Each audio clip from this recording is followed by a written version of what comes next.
Cutting straight across now to Saudi Arabia's King Salman addressing the UNGA. Extremism to impose their malign views and policies in order to hijack these countries' present and future, paying no heed to the aspirations of the peoples of the region for development, prosperity and peace. In the kingdom, we chose a path for the future through our Vision 2030, which aspires to create a robust economy and an interactive community, thus contributing actively to the progress and civilization of humankind. Regionally and internationally, the Kingdom advocates a policy based on respect for international law and its principles to achieve security, stability and prosperity in the region. We support political solutions to conflicts and combat extremism in all its forms and manifestations. Distinguished attendees, over the past decades, the Kingdom's hands were extended openly and positively to Iran, searching for peace. But to no avail. The Kingdom received several of Iran's presidents and other senior officials in line with the Kingdom's efforts to seek ways to build relations based on good neighborliness and mutual respect. We welcome the international effort to address Iran's nuclear program. But time and again, the entire world witnessed how the Iranian regime abused these efforts to fuel its expansionist activities, build its terrorist networks, and use terrorism. In the process, it squandered the resources and wealth of the Iranian people to fulfill its expansionist project, which only brought about chaos, extremism, and sectarianism. The Iranian regime, conforming with its hostile attitude, targeted oil facilities in the Kingdom last year in a blatant violation of international law and international peace and security.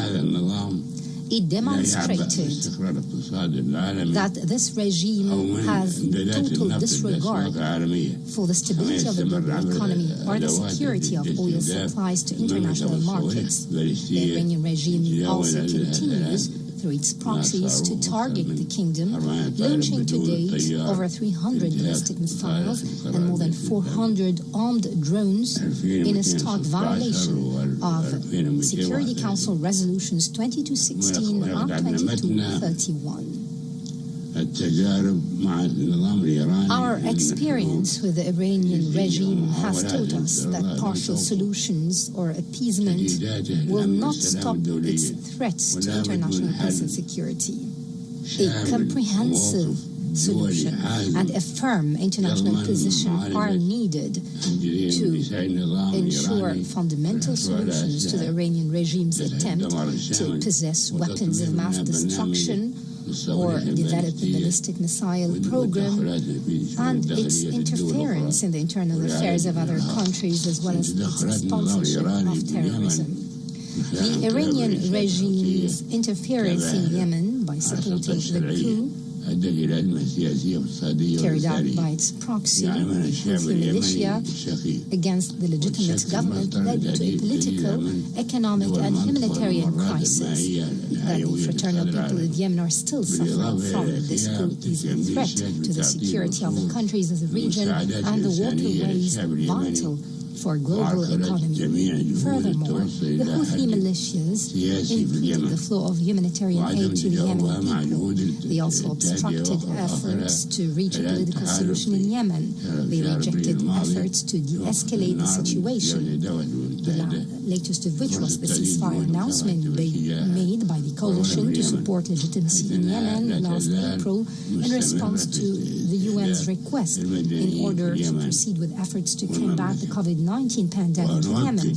Instead, they continue to target civilians in Yemen and in the Kingdom. We reiterate that the Kingdom will not hesitate to defend its national security, nor will we abandon the fraternal people of Yemen until they regain their complete sovereignty and independence from Iranian hegemony.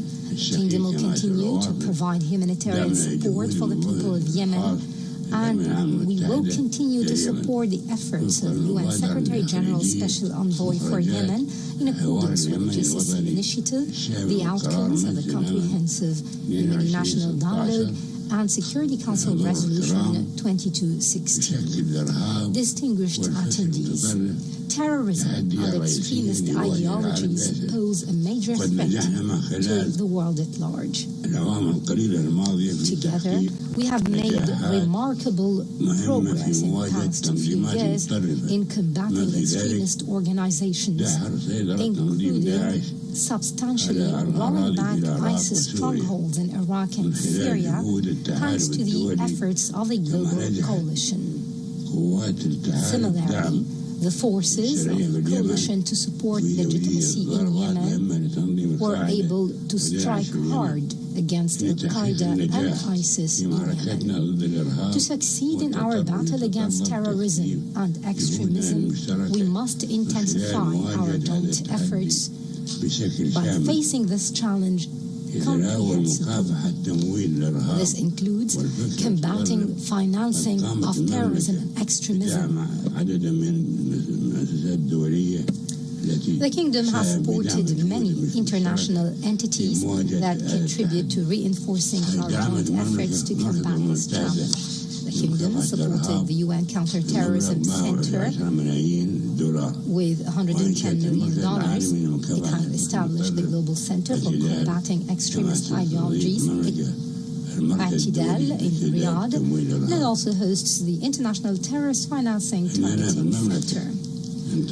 We in the Kingdom, thanks to our position in the Muslim world, bear a special and historical responsibility to protect our tolerant Islamic faith from attempts to defame it by terrorist organizations and extremist groups. Islam equates the killing of one individual with the killing of all people. Thus, it is undoubtedly innocent of all crimes and atrocities committed in its name by the forces of terrorism and extremism. Terrorist and extremist organizations find fertile ground to grow and proliferate in countries where there are sectarian divisions, weaknesses, or where state institutions are in collapse.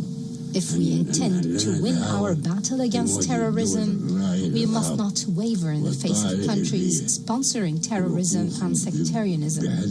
We must stand firm in the face of countries promoting transnational extremist ideologies, which shield behind false political slogans to hide their extremist, chaotic, and destructive nature. Distinguished attendees, peace in the Middle East is our strategic option, and we will spare no effort to work together towards achieving a bright future where peace, stability, prosperity, and coexistence among all the region's peoples prevail. The Kingdom supports all effort aimed at advancing the peace process. We have been introducing peace initiatives since 1981. This included the 2002 Arab Peace Initiative, which is the basis for a comprehensive and just solution to the Arab-Israeli conflict. It ensures that the fraternal Palestinian people would regain their legitimate rights. Foremost being an independent Palestinian statehood with East Jerusalem as its capital. We support the efforts of the current U.S. administration to bring about peace in the Middle East by bringing both Palestinians and the Israelis together at the negotiating table to reach a fair and comprehensive agreement. While we follow with concern the developments in Libya, we call upon all of our Libyan brothers to sit at the negotiating table and unite to maintain the territorial integrity and safety of Libya. We condemn foreign interventions in Libya and support a peaceful solution in Syria that maintains its territorial integrity and ensure the departure of all militias and mercenaries. We also stand by our fraternal people of Lebanon who are experiencing a humanitarian catastrophe following the explosion of the port of Beirut. This was a result of the hegemony of Hezbollah, that terrorist organization affiliated with Iran, their hegemony over the decision-making process in Lebanon by the force of law. As a result, constitutional state institutions in Lebanon were disabled. In order for the fraternal people of Lebanon to achieve their aspirations for security, stability and prosperity, this terrorist organization must be disarmed. Mr. President, distinguished attendees, from this podium, we call for the intensification of global efforts to confront the great challenges facing humanity.